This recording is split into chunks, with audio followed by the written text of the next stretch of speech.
Mesdames, Mesdemoiselles et Messieurs, bonjour. Merci de votre aimable fidélité au rendez-vous du monde agricole. Vous le savez, tous les dimanches en 15, nous nous retrouvons à la même heure sur la même chaîne pour parler d'agriculture, pour parler des ressources animales et halieutiques. En marge des 8e éditions des Journées nationales de valorisation de l'agriculture qui se tiendront dans la belle ville de Bouaké du 11 au 14 décembre, l'équipe de l'émission agricole Brave Paysans a visité des sociétés coopératives, des acteurs, producteurs et transformateurs. Il faut les encourager à persévérer dans l'effort et remercier le gouvernement de la Côte d'Ivoire pour les dispositions prises pour faciliter la transformation de nos matières premières locales.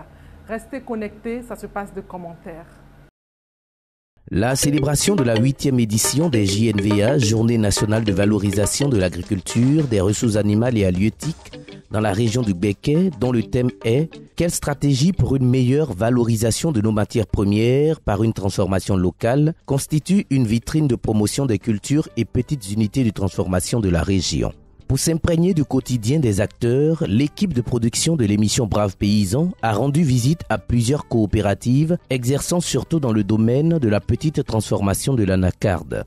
Après une brève escale au siège de la société coopérative Feu Sokokassi, c'est le village de Tikakro situé à 18 km de la ville de Bouaké et disposant d'une unité de décortiquage qui de prime abord nous a accueillis. Le président de la société coopérative Lafi Bessou, Kanga Kwame, rappelle les modalités d'acquisition de cette unité. J'ai 5 hectares d'anacarde en production. Je suis planteur parce que je suis né des parents producteurs. Donc, c'est par lignée, par amour aussi que je m'intéresse à l'agriculture. Et nous savons que les producteurs de matières premières doivent passer en transformation pour pouvoir bénéficier des revenus consistants. Il y a un projet, le PPCA, qui est le projet de la promotion de la chaîne de valeur de l'anacarde. À travers ce projet, nous avons bénéficié des unités de transformation dans le Béquet parce que nous sommes en contact avec des usiniers, des partenaires avec des usiniers qui sont prêts à prendre notre production transformée. L'unité, nous l'avons bénéficiée en fin de cette campagne 2019. Sa capacité de production, nous, par unité, ça c'est 2 unités, par unité nous avons la capacité de 300 kg de noix brutes transformées. Pour les 2 unités, ça fait 600 kg de noix brutes transformées. Par mois, nous sommes à 7 tonnes et demie pour une unité, donc pour les 2 unités 15 tonnes et par an 90 tonnes minimum. Il y a 3 grandes, disons 4 composantes. Nous passons d'abord par le calibrage des noix. Après le calibrage, nous passons à la cuisson. De la cuisson, nous passons au décortiquage et écossage. Après l'écossage, nous passons maintenant au séchage. Là, les produits sont semi-finis, les amandes fraîches, qui ensuite sont passées au séchage dans un four adéquat avant d'être dépelliculées. Une fois dépelliculées, ces amandes blanches maintenant sont données à des structures qui font un produit fini pour le mettre sur le marché. Le chef de cette unité de décortiquage nous présente successivement les différentes tâches qu'ils accomplissent au quotidien. On fait d'abord le calibrage des noix. Après notre calibrage, il y a des gens pour le cuisson. On passe au cuisson. Après le cuisson, maintenant, on fait refroidir les noix durant 48 heures. Maintenant, on les pèse, on met dans le bol.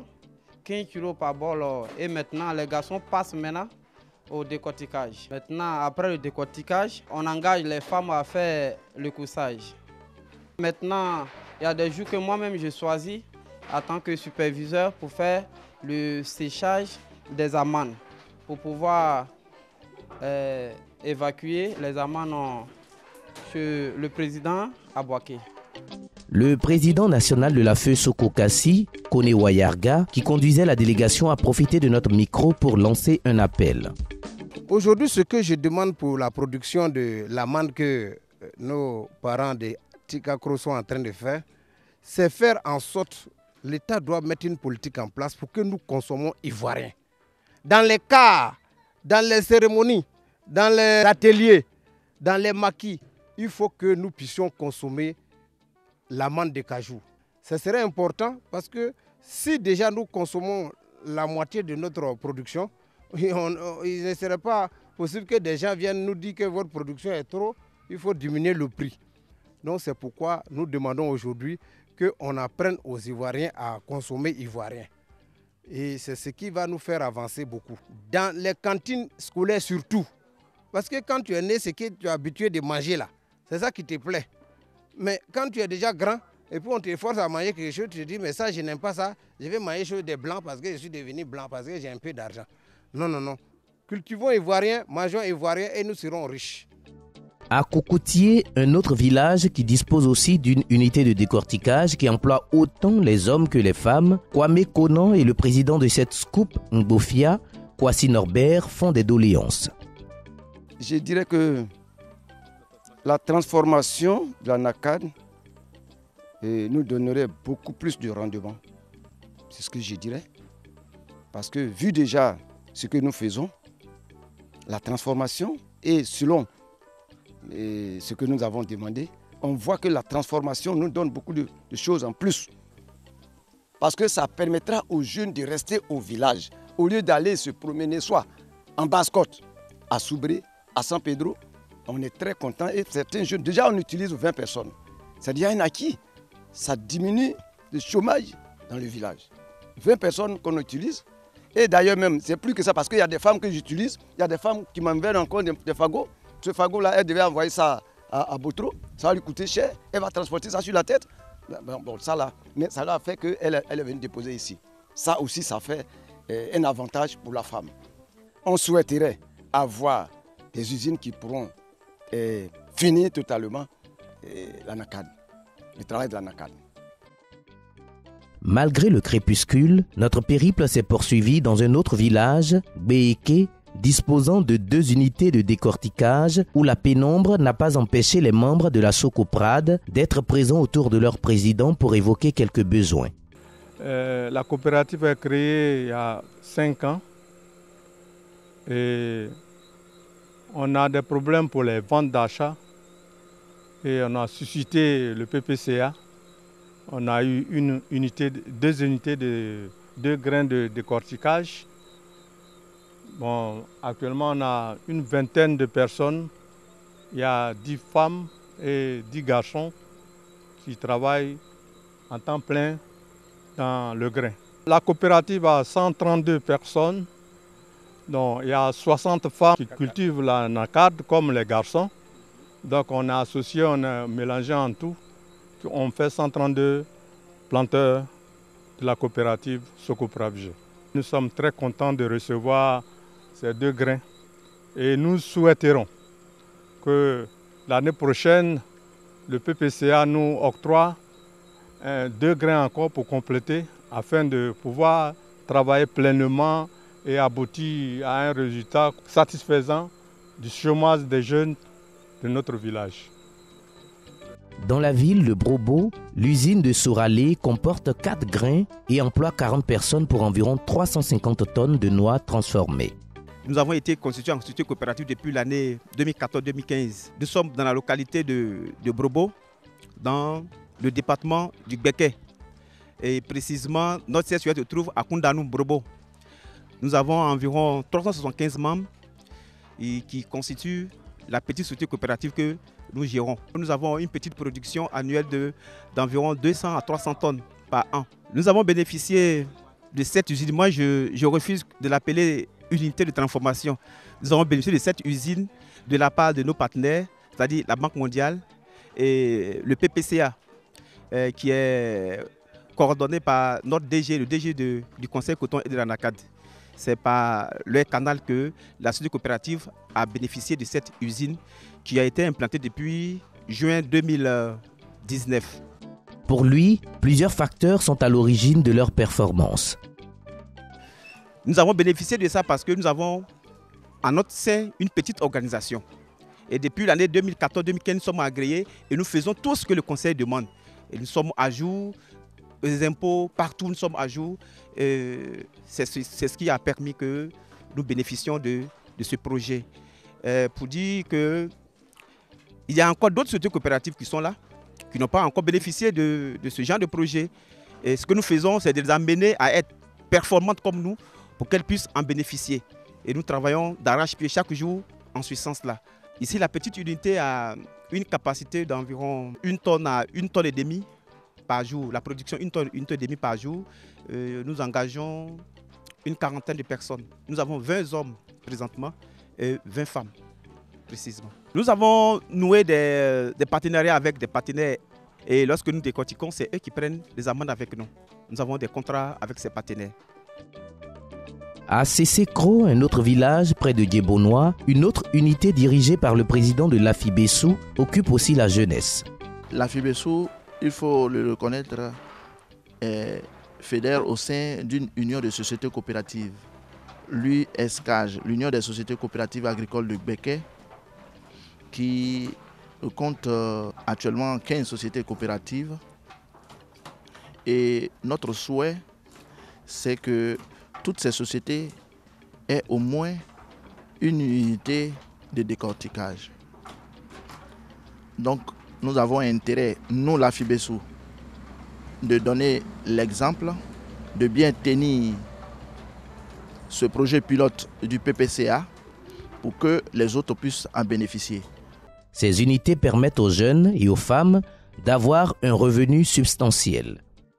Je remercie mon PCA de la société l'Afibessou parce que grâce à lui, on a eu l'unité à Tikakro. Tous ceux qui travaillent ici ont quelque chose chaque fin du mois pour se débrouiller. Nous sommes 8 femmes ici. Cette année, on a commencé à travailler ici. Un peu. Si on gagne l'argent, on prend pour faire commerce. Comme moi, comme ça, si je gagne l'argent, je prends pour faire commerce. Parce que moi, il y a 2 enfants. Je prends aussi pour occuper de mes enfants, avec ma famille. Vraiment, je dis vraiment merci à M. Kanga. Grâce à lui, ils ont posé cette unité dans mon village. Et grâce à cette unité, notre famille supporte bien, le travail supporte bien, les femmes travaillent. Chaque 2 semaines, elles touchent leur salaire. Donc vraiment, nous sommes contents. On a commencé ce travail. En tout cas, ça va. On arrive à s'en sortir. On s'occupe de nos enfants, de nos besoins, ce qu'on veut, quoi. C'est-à-dire que ça nous porte beaucoup. On se sent bien dedans. On veut qu'il y ait des unités encore beaucoup pour que dans d'autres villages encore, pour que ça avance. Oui, c'est un plus pour moi. Avant, je faisais la culture maraîchère. Donc maintenant, je travaille à l'usine de décortiquage sur Raleigh, qui me rapporte beaucoup d'argent pour subvenir aux besoins de ma famille. Je voulais demander à toute la jeunesse ivoirienne de s'engager, surtout à Brobo ici, à s'engager, à travailler dans cette unité. Au lieu d'aller sur la mer pour aller en Europe pour se faire tuer, je demande à toute la jeunesse ivoirienne vraiment de travailler. Quand on travaille ici, l'argent qu'on gagne là, on prend pour faire notre enfant. Il va à l'école. Donc on prend pour payer les choses là, papier et toutes les choses. Moi je suis un élève et après les cours, je viens faire mon travail. Parce que le travail me plaît beaucoup. Bon, après les activités d'ici, avec le peu que j'ai, voilà, je prends pour acheter mes documents. La société coopérative Improda, spécialisée dans le dépelliculage, dans la ville de Boaké, c'est la formatrice des dynamiques femmes dépelliculeuses qui nous explique leur travail. Ici, nous travaillons au nombre de 20 20 femmes. Nous faisons ici le dépelliculage. Les femmes viennent le matin, elles font le dépelliculage. Le dépelliculage consiste à enlever la membrane à l'aide d'un couteau. Pour enlever la membrane. Et après avoir enlevé la membrane, elles séparent, elles enlèvent tout ce qui est défaut, tout ce qui est rejet. Par jour, les femmes peuvent faire 10 kilos, 9 kilos. Le gérant Conan Noël présente les différentes étapes pour aboutir à l'amande de cajou. Nous recevons les amandes depuis les unités de décortiquage des villages. Une fois que nous les réceptionnons, nous passons les amandes au four pour que ça devienne des amandes grillées et nous les donnons aux femmes. Comme ce que vous êtes en train de constater tout à l'heure, elles sont en train de faire le dépelliculage. Cette activité, nous l'avons commencé sur fonds propres parce qu'aujourd'hui, nous avons constaté qu'après les études, il faut aller demander auprès des grandes industries. Et nous avons réalisé ce rêve de nous-mêmes créer des activités pour permettre aux jeunes diplômés de travailler. Ici, vous avez ces femmes qui sont au quartier, qui font des petits commerces. Mais lorsque nous avons commencé cette activité, il y a d'autres même qui ne travaillent pratiquement pas, qui ont eu la chance de venir intégrer ce groupe. Elles ont passé à un stage d'abord. Après le stage maintenant, aujourd'hui, elles sont pratiquement perfectionnées et elles font le travail comme il le faut. Et nous les rémunérons chaque semaine. Petite unité dénommée Saraya, au bout du processus de transformation finale de l'amande, le chef de production nous énumère les saveurs et ingrédients associés à l'amande. Quand l'amande blanche arrive, nous torréfions. Il y a une machine que nous appelons le torréficateur qui est déjà au dehors. Après avoir torréfié avec le sel, nous faisons un process. Si c'est à base de gingembre, nous mélangeons les gingembre avec les différents ingrédients. Si c'est au chocolat, enrobé au chocolat, nous mélangeons aussi avec enrobé au chocolat avec les différents ingrédients. Et après, nous conditionnons dans un sachet. Après avoir fait le conditionnement, maintenant, nous passons à la celleuse qui est là, la petite machine celleuse. Et lui, il permet d'imprimer les différentes dates. Après avoir mis dans les différents cartons, nous comptons 50-50 dans les différents cartons et nous cochons. Et nous avons aussi les différents clients qui viennent en commandant, en achetant, en gros. Rappelons dans l'ensemble que ces unités qui emploient autant les jeunes hommes que les femmes permettent à ces derniers d'avoir beaucoup de ressources pour subvenir à leurs besoins. Et c'est grâce au programme de promotion à la compétitivité de l'Anacarde, PPCA, qu'ils ont pu bénéficier de l'installation de ces unités. C'est une grande joie et un grand soulagement parce que à travers cette unité, nous comprenons mieux le process et puis nous savons que désormais, nos produits passeront d'abord par la transformation et ça va nous permettre de réduire les intermédiaires et vendre notre produit en produit semi-fini, en amande fraîche comme en amande blanche. On souhaite aussi qu'on envoie aussi ces unités à Sagassou, précisément à Sandré, pour que les jeunes de Sagassou puissent travailler et maintenant vivre encore de cette unité. Pour ne pas qu'ils puissent aller encore en basse-côte, aller se promener. Hors dans l'unité, quand tu travailles, tu bénéficies. Ici, à Brobo, il n'y a pas d'activité qui puisse normalement donner assez de revenus aux paysans, à nos parents producteurs qui sont ici, qui travaillent tout le temps avec nous. Et cette unité est la bienvenue parce qu'elle apporte une valeur ajoutée aux produits bruts qui sortent de nos plantations. Et ici, il faut reconnaître que les enfants de producteurs, c'est-à-dire âgés plus de 18 ans, femmes comme garçons, viennent ici pour travailler. Travailler pour avoir un peu d'argent, pour diminuer en tout cas le taux de chômage que nous remarquons pratiquement à Brobo ici. Il n'y a pas d'activité, ce qui fait qu'il y a plusieurs de nos frères et sœurs qui sont en train de faire de l'orpaillage quelque part là-bas, en train de creuser. Or, chaque jour, on dit ça les tue.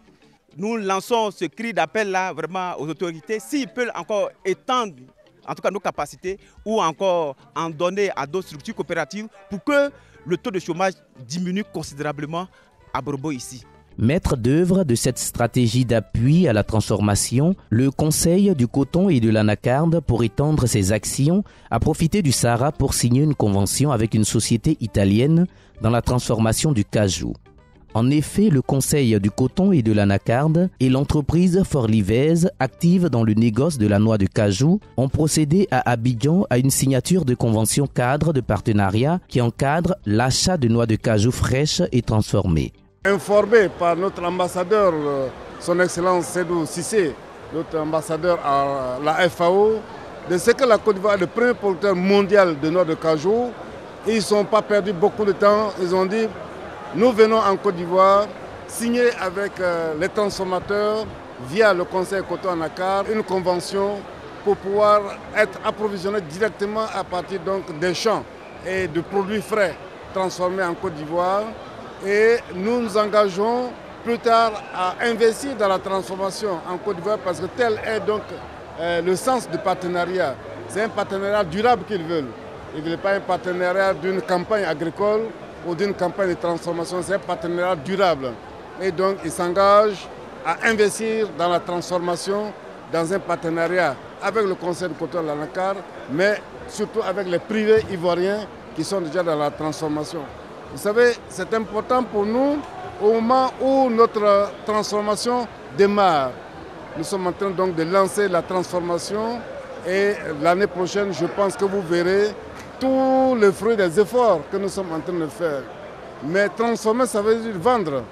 Si nous transformons et que nous n'avons pas de débouchés, c'est extrêmement périlleux pour nos transformateurs. C'est pourquoi en amont, nous devons avoir des contrats d'achat qui soutiennent cette transformation de façon à ce que la commercialisation soit fluide. Et c'est ça qui va créer donc les conditions d'une transformation durable. Et c'est à cela que nous travaillons. Le représentant légal de l'entreprise Forlivez, Fabiano Mambelli, s'est félicité de cet accord qui envisage de créer des débouchés pour les transformateurs ivoiriens de noix de cajou, tout en participant à la stabilisation de la filière anacarde. Aujourd'hui, cette convention qui a été signée, comme le directeur général l'a déjà dit, cette convention permettra non seulement l'achat de noix de cajou directement avec les transformateurs ivoiriens, mais aussi d'investir.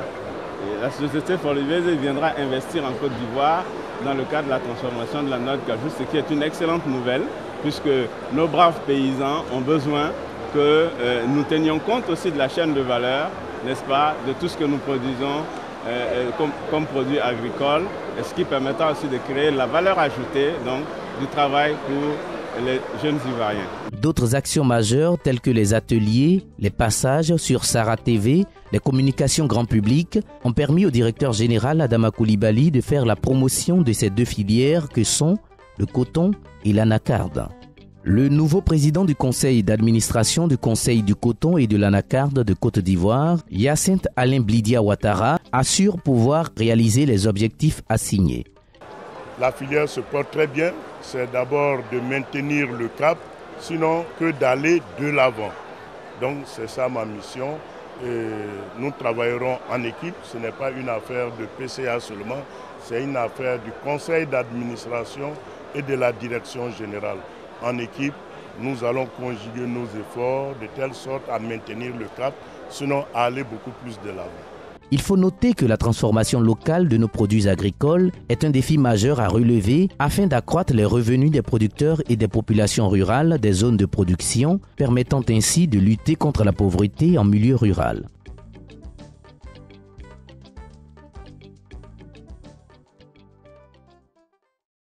Nous venons d'épuiser nos 26 minutes. J'ai été heureuse de vous présenter cette émission. Comme vous le savez, du 11 au 14 décembre se dérouleront la 8e édition des Journées nationales de valorisation de l'agriculture, des ressources animales et halieutiques et 10e anniversaire des JNVA et de braves paysans. Soyez tous au rendez-vous pour célébrer les braves paysans de la Côte d'Ivoire. Que Dieu protège tous ceux qui travaillent dans le secteur agricole afin que notre pays puisse atteindre son émergence.